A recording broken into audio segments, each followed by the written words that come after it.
고생을 많이 했잖아. 미국에는 소나무 별로 없기야. 소나무로 진짜 일자로 뻗어 있어요.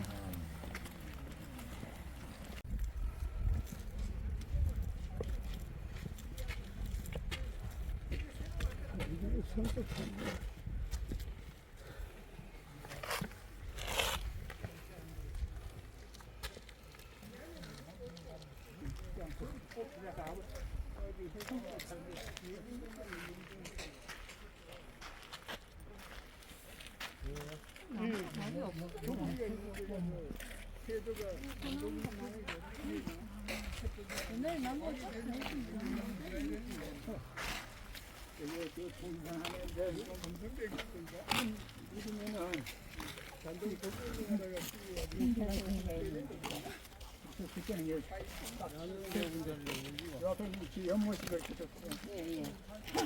그 새끼가 거북이 있는 데가 세조라고 그랬거든. 저 사람이 세조야. 세조.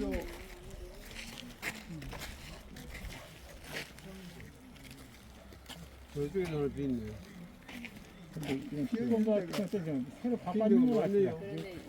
그 사람들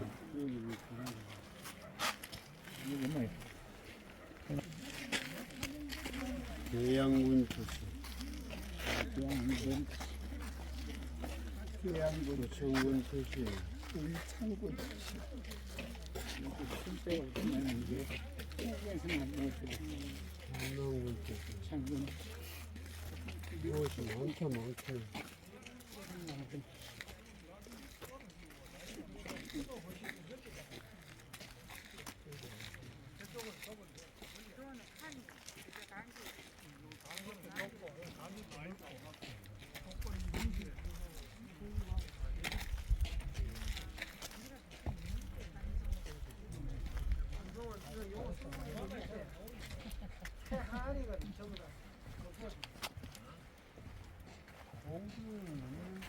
천 1439년 800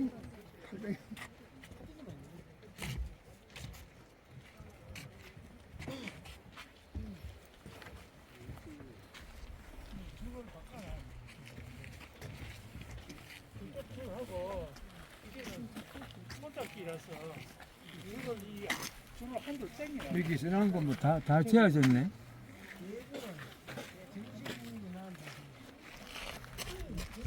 절대를 모두 이 줄이 틀린다고 이 줄하고 이건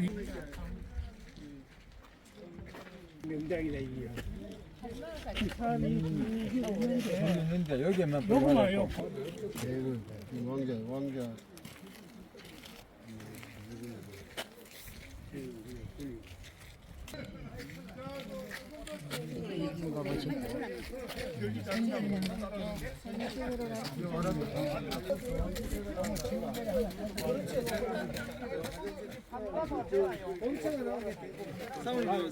예예.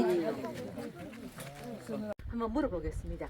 자, 태는 어떤 걸 태라고 할까요? 채를 털어가지고. 네.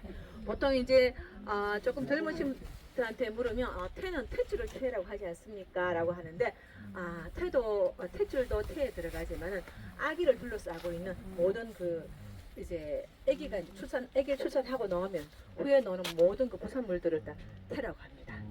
자, 우리 그 태는 우리 조상들께서는 태를 생명의 근원이라고 보았습니다. 생명의 씨앗이라고 보았고요. 그래서 태를 함부로 다루지 않았습니다. 하물며 우리 그냥 일반 사가에서도 일반 민가에서도 태를 소중히 다루었는데요. 뭐 혹시 늦게 태어난 동생이 있으면 혹시 그 동생이 태어난 걸 본 분들도 아마 계실 겁니다. 옛날에 집에서 아기를 낳았죠. 예.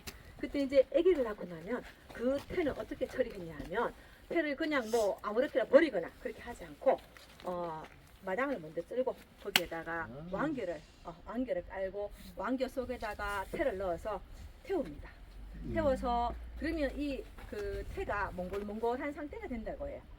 그래가지고 강물에 많이 띄어보냈다고 합니다. 아니면은 그 태를 그 재를 또 좋은 방향에다가 마당이나 아니면 뒷곁에는 좋은 방향에 묻어두기도 했고요.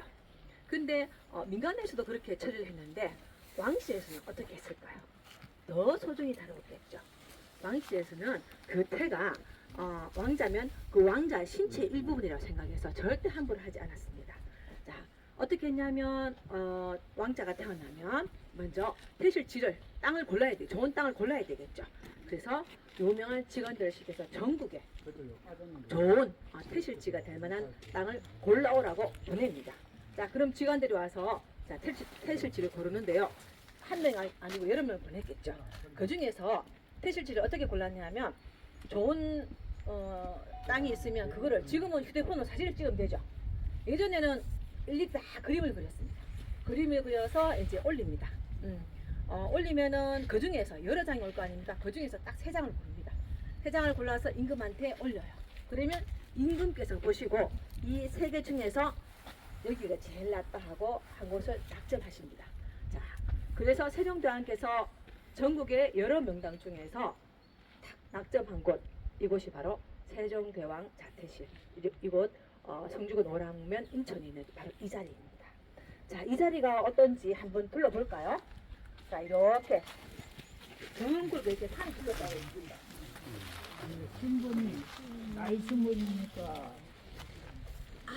조금 이따가 말씀드릴게요. 네네. 이렇게 이렇게 둥글게 산들이 둘러져 있고요. 자, 여기는 평평한 땅인데 이렇게 봉우리가 올라와 있습니다. 모든 전국의 모든 태실은 이런 비슷한 형태를 가지고 있습니다. 태실지의 공통적인 특징이 뭐냐면 아무 산에도 연결되지 않고 이 산만 얼룩하게 솟아 올라와 있고 요 위는 이렇게 평평합니다. 여기가 뭐 이 태실지를 위해서 깎은 평지가 아니라 원래부터 이렇게 평평했다고 합니다.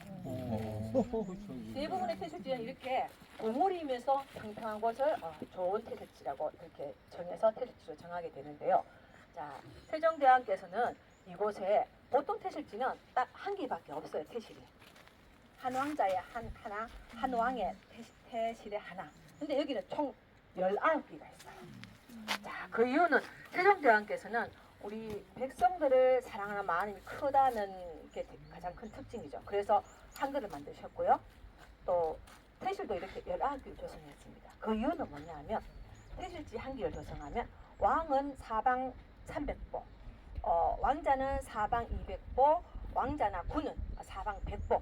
그 안에는 아무도 못 들어오게 했습니다. 금표를 쳤습니다. 줄을 쳐서 아무도 못 들어오게 하고 군사를 시켜서 지켰습니다. 그리고 그 안에는 경작이 안 되고 묘를 쓸 수도 없고 나무를 예전엔 나무가 다 땔감이었잖아요. 와서 안에 들어와서 나무도 못합니다. 아무것도 못했습니다. 그러니까 지금은 여기가 한 장소로 되어 있지만 만약에 19개가 있다고 생각해 보세요.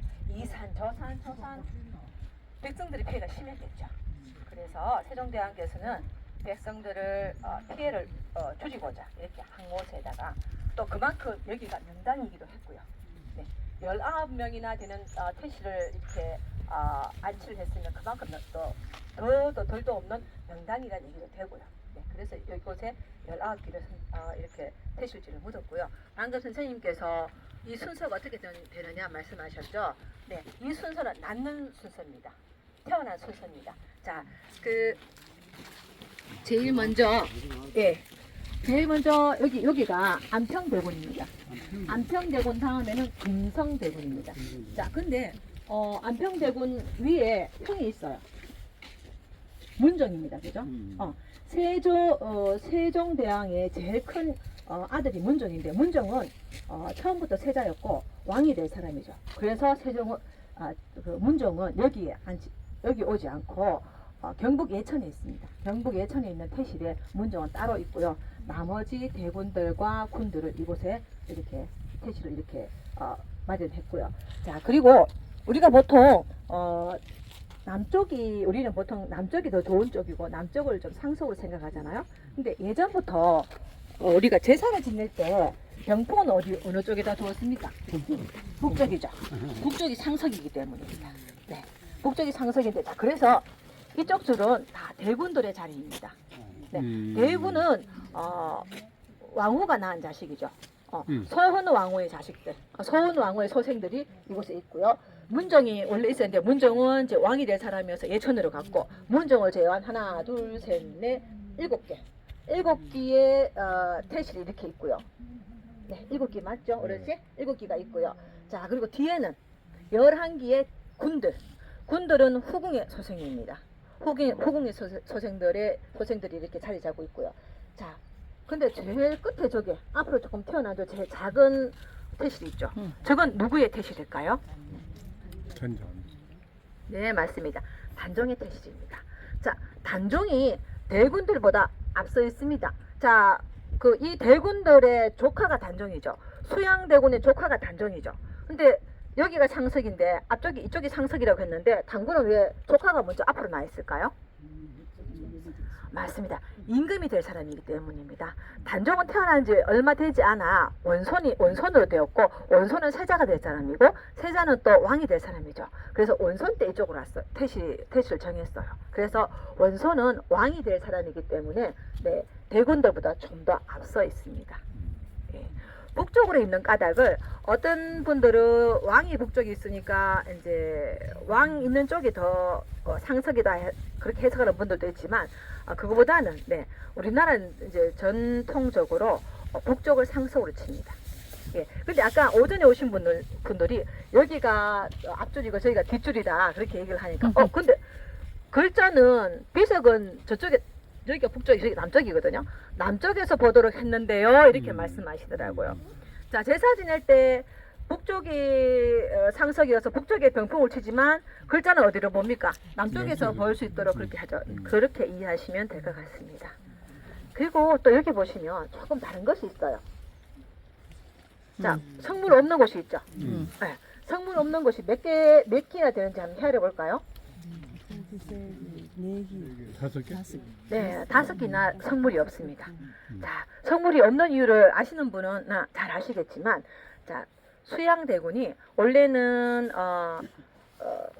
수양대군이 그냥 같은 형제였죠. 수양대군이 단종을 폐위하고 세종 왕이 되었죠. 네, 수양대군이 왕이 된 걸 반대한 군들이 있습니다. 네. 안평대군, 금성대군, 화의군, 창녕군, 한남군 이렇게 5명의 군과 대군들은 수양대군이 왕이 되는 걸 반대했습니다. 자, 그래서 수양대군이 왕이 되고 나서 그 충신들이 그 신하들이 이렇게 얘기를 합니다. 지엄하신 왕님, 이런 역적들하고 어떻게 같은 택시를 쓰겠습니까? 수양대군 입장에 수양대군 그쪽에서 보면 역적이죠. 그렇지. 자기가 왕이 되는 걸 반대했으니까. 이런 역적들은 어찌 같은 자리에 있겠습니까? 그래서 그 신하들의 말에 따라서 다 파헤치고 돌들 다 부수고 저 산 밑으로 다 던져버립니다. 네.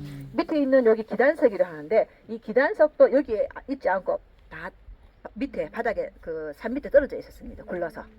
그거를 1975년도에 발견하고 다시 이렇게 복원을 한 겁니다. 네. 항아리 없네 그러면. 예. 그때 항아리는 없어졌고요. 그리고 또 여기 있는 지금 현재는 여기 밑에 항아리가 하나도 없습니다. 그 이유가 뭐냐 하면요. 그때 파헤친 항아리도 있고 또 일제시대나 또 우리가 또 사실은 먹는 것도 해결하지 못한 시대에는 문화재는 정말 소홀히 다루었습니다. 제가 처음에 여기 왔을 때는 이런 거 아무것도 없었어요. 사람들이 여기 저 원래 성주 사람이거든요. 그래서 이제 예전에 한번 와봤는데 되게 신비롭더라고요. 태가 뭐길래 그 먼 한양에서 이까지 와가지고 이렇게 막 묻어놓고 막 이런 이상한 성물을 막 이렇게 만들어놓고 했는가 약간 신비롭고 그런 느낌이 있었어요. 그랬는데 먹을 게 없는 시절에는 우리가 문화재를 관리 못했어요. 그때 우리 일제시대 때 우리가 주권이 우리가 빼앗기고 없었을 때 일본 관리들이 우리가 너가 이거 관리 제대로 못하잖아. 이거 엉망을 해놨네. 이 귀중한 거를 우리가 너가 대신 관리해 줄게. 그러면서 그 전국에 있는 모든 왕의 태를 다 가져갔어요. 성물을 그대로 두고 밑에 있는 태 항아리만 가져다가 경기도 고양시에 있는 서삼릉으로 갔어요. 서삼릉은 그 왕후들의 두 묘자리가 있어요. 두 묘가 있어요. 그 무덤 있는 곳으로 갔어요. 거기는 죽은 자의 공간인데 지금 산자와 죽은 자의 공간 좀 분리해야 되는데 그건 좀 이따 얘기하고 그 무덤 한쪽 옆으로 가가지고 거기다가 모셔놨는데 어떻게 했냐면 지금 이렇게 예쁜 항아리도 있고 이렇게 정말 괜찮은 모습을 아름다운 모습을 이렇게 했는데 거기는 그냥 땅에 묻어놓고 비석만 세웠어요. 그래서 어떤 느낌이냐면 공동묘지 느낌. 그거를 20몇 개인가 그렇게 모아놓고 천원 한 정도 될 것 같아요. 모아놔놓고 그걸 또 한일자 모양을 만들었어요. 저거 일본 통치하에 너가 있다. 예. 그 우리나라의 맥을 끊기 위한 그것도 하나의 방법이겠죠. 맥 끊으려고 뭐 어디 좋은 혈자리를 못을 박았다 하는 그런 거하고 비슷한 거겠죠. 그렇게 해놨습니다. 제가 좀 전에 그 산자와 죽은 자의 자리라고 그 얘기를 했었는데, 자 여기는 어디에도 이어진 산이 없어요. 산의 지기가 산의 지기가 이쪽으로 들어오진 않아요. 자, 이런 곳을 저는 잘 모르겠는데 풍수 지리학자들은 여기를 양택이라고 한답니다. 양택은 산자들의 공간. 그래서 태시를 묻는다고 합니다. 자, 태시를 묻는 이유는 아까 그 얘기를 안 했네요. 태시를 묻는 이유는 태를 묻는 이유는 그 태의 주인이 무병장수하고 잘 되고 그걸 바라기 위해서 태를 이렇게 묻는 거죠. 그리고 왕실에서 이렇게 묻는 거는 태실의 주인인 왕자의 무병장수와 그리고 왕조의 번영과 안녕을 위해서 이렇게 묻었죠. 자, 어떤 분들이 이렇게 얘기합니다. 그러면 왕실의 번영과 안녕 그리고 그 왕자의 그 무병장수에서 묻었는데 그러면 세종대왕의 아들들이 뭐가 잘 됐노? 기후정난 때 이 5명이나 죽고 기양 가고 이게 뭐가 잘 됐노? 이렇게 하시는 분들이 계시는데 또 어떤 분들이 이렇게 말씀하십니다.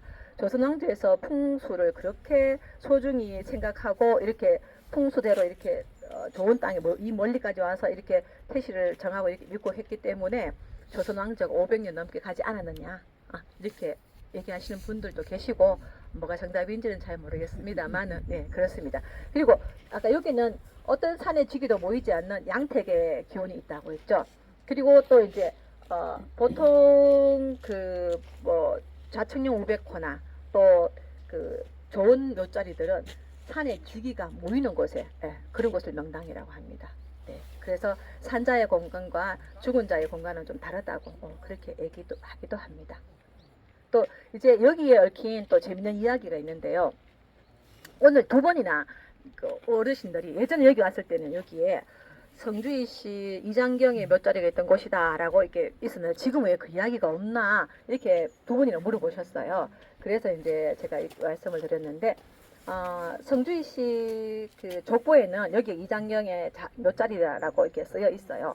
근데 그 세조 왕조 실록에는 여기가 아니고 저쪽 어디에 산등성이에 그 이장경의 못자리가 있었다. 근데 아까 얘기했었죠. 300보 안에는 아무도 못 들어오고 묘도 못 쓰고 경작도 못 하고 그렇게 금피를 쳐놨다고. 근데 이제 그 지관이 여기 와서 보니까 이 자리가 너무 좋은데 이장경에 묘가 있었다고 합니다. 근데 그 왔는 지관이 누구였냐면 이장경의 후손 성주이 씨였어요. 근데 자기 우리 할아버지 저 좋은 자리를 하락하기 그렇잖아요. 그건 그거에 대한 자기 시족에 대한 큰 손해잖아요. 그래서 같이 왔는 사람한테 비밀로 해달라고 합니다. 자, 비밀이 지켜졌을까요? 이 사람은 같이 왔는 사람이 비밀을 지켰어요. 근데 이제 설치하러 와서 보니까 저 멀리 산소가 있어요. 그래서 그 정도 되면 그 지간은 죽음을 면치를 못할 텐데 이 사람은 다행히 그냥 관직만 박탈당했어요. 왜냐하면 그 직관이 성주이시 후손이기도 했지만 세종대왕의 외제였다고 합니다. 그래서 할 수 없이 죽일 수는 없었고 그냥 사탈 관직만 하고 그냥 거벌만 하고 말았다고 하는데 자 그렇게 해서 이장경의 묘소가 그럼 옮겨야 되겠죠. 네, 어쩔 수 없이 대가면 옥칼이 그쪽으로 옮기고 이제 이렇게 태시를 만들었는데 성주이시 쪽에서는 이렇게 말을 합니다. 자, 이장경은 누구냐면 고려 말에 엄청난 세도가 이이님이라고 혹시 들어보셨습니까? 네, 이이님의 손자가 이장경입니다. 네, 또 이장경의 아들들은 200년, 2000년, 2만년, 2억년, 2조년. 엄청 이름 많이 들어봤죠? 이름은 100년, 1000년, 만년, 억년, 조년 하여튼 외우기 쉽게 이렇게 했어요. 안 그러면 제가 다 모였을 텐데. 네, 이렇게 해서 제일 마지막에 이조년이란 분은 여러분 다 아실 겁니다. 다정가라고 제가 중학교 2학년인가 국어책에 나왔는데 이화의 올백하고 은하미 삼변인제 일지춘심을 자귀야 알야마는 다정도 병인양하여 잠 못 들어 하노라 하는 유명한 시조를 남기신 분이고 네. 그러니까 이 장경의 자손들이 엄청 막 벼슬도 많이 하고 엄청 잘 나가고 있다고 합니다. 이거는 성주희 씨 그 분들의 이제 주장이긴 하지만 이제 산소를 이제 저쪽으로 옮겼죠. 대가면으로 옮겼죠. 그 후에 성주희 씨에서는 큰 인물이 나지 않았다. 그렇게 얘기를 합니다. 네, 그런 재밌는 이야기가 있고요. 그리고 또 여기를 이렇게 잘 보존할 수 있었던 이유 중에 하나가 일제가 우리 아까 서삼농으로 옮겼다 했죠. 왕들의 그 태를 서삼농으로 옮겼는데 자 여기도 이제 옮기러 왔어요. 여기의 왕은 누구입니까? 세조가 있죠. 세조의 이게 태를 파서 옮기면서 이제 저 성주에는 참 그 전에 성주에는 3명의 태실릉이 있어요. 자 어디 있냐면 용안면 대복리에 태종 이방원의 태실이 있고요. 그리고 가천면 법전리에 보면 또 단종의 태실이 지금 여기 있는데 단종이 세조가 되면서 왕이 될 사람이니까 왕이 될 사람은 또 그 태를 또 다른 데도 옮깁니다. 그래서 법전리에 또 태실을 또 따로 마련하고요. 또 여기 세조의 태실이 있죠. 그래서 성주는 왕의 태실에 3군데나 있는 전국 유일한 곳입니다. 네. 근데 그래서 이제 일제가 여기 이제 그 세조의 태실을 파러 왔어요. 파러 왔고 그 전에 용안면 대복리에 있는 태종의 태실을 파갔겠죠. 그러면서 용안면에는 그 땅을 팔아버립니다. 주변에 있는 부자한테 그 땅을 팔아버려요. 여기다가 산수를 쓰면 엄청난 복을 불러온다 해가지고 그렇게 소문을 내고 그 땅을 팔아버리고 실제로 지금은 그 장소에 다른 민묘가 일반 묘가 들어서 있고 그 하면서 이걸 다 부셔버렸어요. 부셔버려가지고 이런 성물들을 자기 그 묘에 둘레석으로 썼어요. 그래서 1975년도에 다시 복원하면서 그 땅은 팔으라 해도 그 후손들이 팔지 않겠죠. 아마 뭐 그 땅에 하고 나서 자손이 잘 됐는지 그 땅을 팔지 않겠다고 하는데 우리나라에서는 뺏지는 못하잖아요. 그래서 그냥 그 땅은 그대로 두고 성물만 가져와서 따로 보관하고 있고요. 네, 이제 오랑으로 왔어요. 여기 왔어요. 여기 와서 이 성물을 파가지고 이제 서삼농으로 가져가고 그건 서삼농으로 이제 가지고 가는데 우리가 여기 올 때는 어떻게 하면 몇 박 며칠을 가마를 타고 호의를 하고 정말 거대한 잔치처럼 해서 정말 귀중하게 모셨잖아요. 근데 일제에서는 이걸 파갈 때 어떻게 하냐면 파가지고 둘둘 싸가지고 그때 철도가 있었잖아요. 맞아요. 외관에서 그냥 기차에 그냥 실어서 그냥 보내버립니다. 그래서 서울에서 경기도에서 바다가 그걸 다시 서삼농으로 옮기고 그런 식으로 했고요. 자 여기서 이제 이게 어떻게 보존되었는지 이야기하다가 자꾸 여기로 새는데 여기 그 탈 때 오락면장 도문희라는 어르신이 계셨습니다. 그분이 용암에서 어떻게 처리했다는 걸 들었어요. 그래서 고심을 하다가 이제 여기서 이제 일본 사람들이 패가면서 이제 이거를 이제 어떻게 할까 뭐 그렇게 고민을 했겠죠. 그래서 도문이라는 분이 제가 관리하겠습니다. 제가 알아서 잘 관리하겠습니다라고 이야기를 했어요. 그래서 거기서 도문이라는 분한테 양해 각서, 인도하는 각서를 그런 정서를 써주고 그분이 잘 관리하기 위해서 중요한 건 땅에 묻었다고 합니다. 파서. 네, 그래서 지금까지 이렇게 잘 관리되어 있다고 하고요. 그 후로 이제 파서 다시 올렸죠. 그래서 단종의 태실이 저기 있는 줄 몰랐는데 땅을 파니까 단종의 태실 자리에서 올라와서 그대로 저기 올려놨다고 합니다. 네, 이처럼 우리 문화재는 누군가가 소중히 생각하고 또 희생하고 돌봐주는 사람이 있기 때문에 지금까지 이렇게 존재할 수 있었고요.